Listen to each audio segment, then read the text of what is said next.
This channel is all about the Ozark Mountains, then and now, past and present, its people and its places. While making a video about the last hanging in the USA, we came upon an artist. His name is Briian Rance. He is a painter, a sculptor, and a visionary. He has done some incredible things with fiberglass, of all things. We contacted Briian. He agreed to show us, on a present project, how he does some of his work. The video turned out to be rather long, so we will be presenting it in two parts. We do hope you enjoy our visit with this unique man, and we would appreciate a subscription with the button in the lower right corner. Feel free to share this video with others, and hopefully someone might just want to commission Briian. Now, from the mind of Briian Rance. This is one of the completed mice, 3 blind ones, and we'll ask Briian in just a moment how he did this. This is pretty intricate. I don't think I could do it. How he starts, how he ends. This is important stuff. I'm just glad we're here to be able to do it. Here's the second of the 3 blind mice. Nice blue pants on him. And I understand now that these are going to be something different than what they were originally planned. A lot of work in this thing. What is this made of, anyway?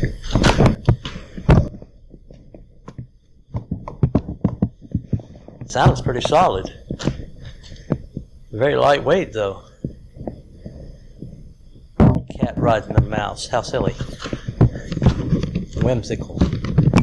Now, I've got Briian here, and I've got a couple questions for him. How long have you been doing this, Briian? I've been doing it all my life, since I was maybe 15. How did you find that you had the talent for this? I don't know, it shows itself, and then it gets to be an obsession. And just looking around the studio, we got, what, seahorses over there, and then we got the blind mice that you're working on now. You built those seahorses, right? Yes. All right. And what do you build these out of? They're made out of fiberglass, and they're hollow. Fiberglass, hollow fiberglass, my goodness. All right. There's got to be a starting point. I mean, in your mind, you have pictured what is here. A subject. Yes. Start with the subject. 3 blind mice with a cat for a saddle, which is funny. Why does it need a saddle? Well, because it's a rocker. It's a toy. rocking chair. Okay. It's A whimsical rocker. Yes. Fantastic. Now, how do you start? So you start Okay, so mentally. you start out, first of all, with a theme, and in this case, it's toys, giant, whimsical toys. Why? Why? Why? Because it's fun. No, but were you commissioned to do this by? No. No. Okay. All right. So just one of those things you sat around and you pictured this in your head, and then you started with a drawing. Let's start with a drawing, and that is this. All right. Let me zone in on that a little bit. Drawing of. Now, which one is that? The one we're doing today? I mean, it doesn't matter. They'll be mixed up. Okay.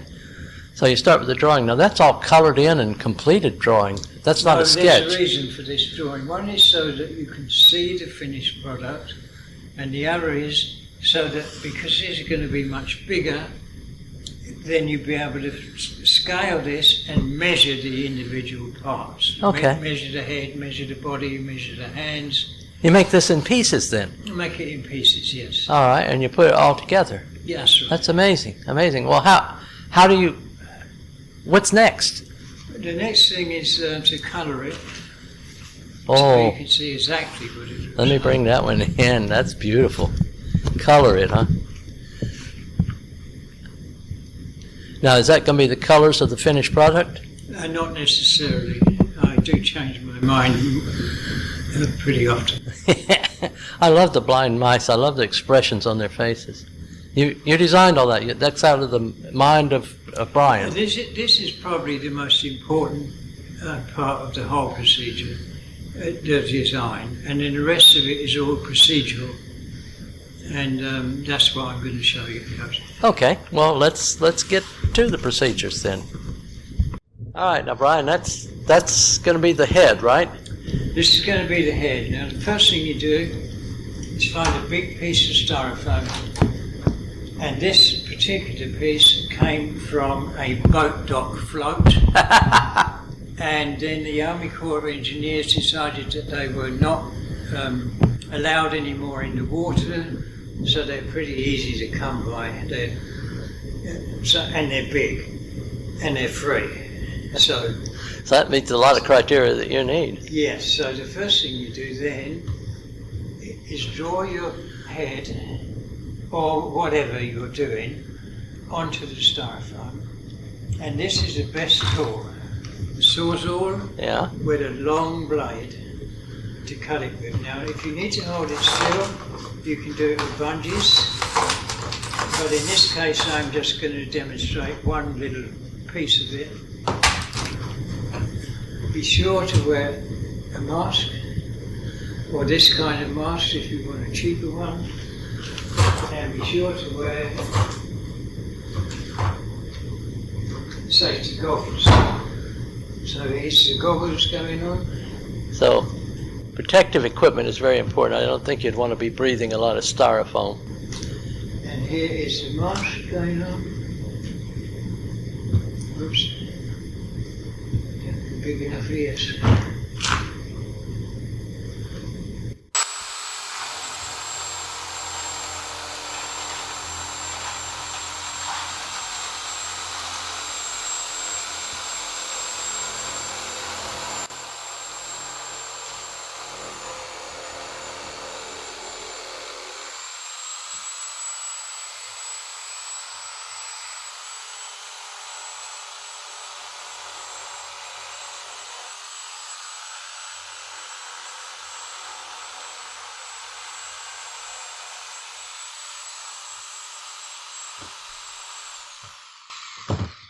I mean, that's Okay, then you continue to do this until you end up with this. Wow. Look at that. This part does require skill, but I would think you so. will end up with this, but it's going to be made of this. It's, So this then, when you put the fiberglass resin onto this, it will eat it. So, oh, yeah, you got fiberglass over it, so you didn't just sand it down and get this. oh no, this is already got the resin and the thing.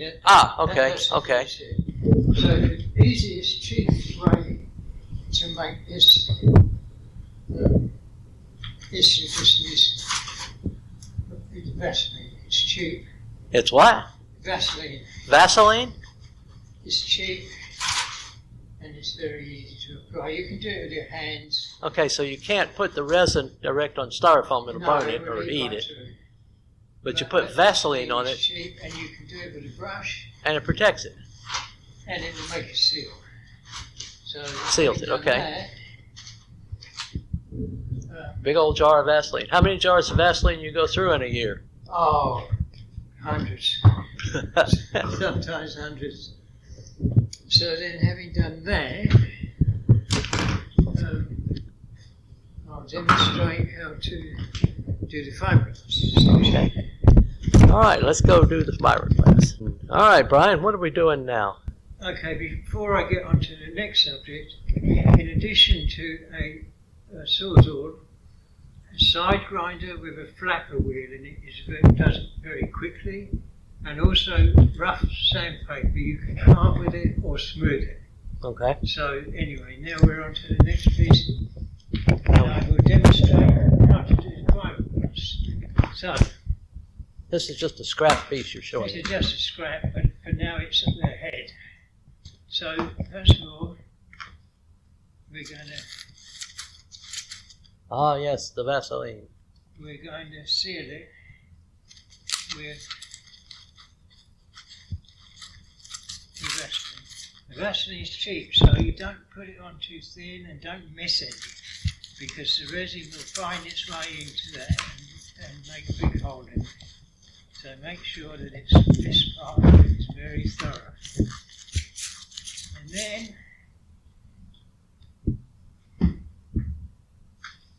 This is fiberglass matte. All right. Now it's individual strands of fiberglass, and the white is a solution that will dissolve once the resin is on it.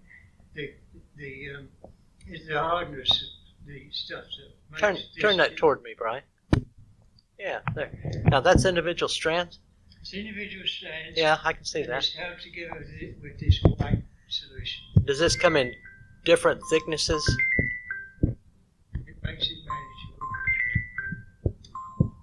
That's good music. What are you playing? It's my phone. Oh, all right. Do you need to get that? Oh, we lost Brian to the telephone. Dang.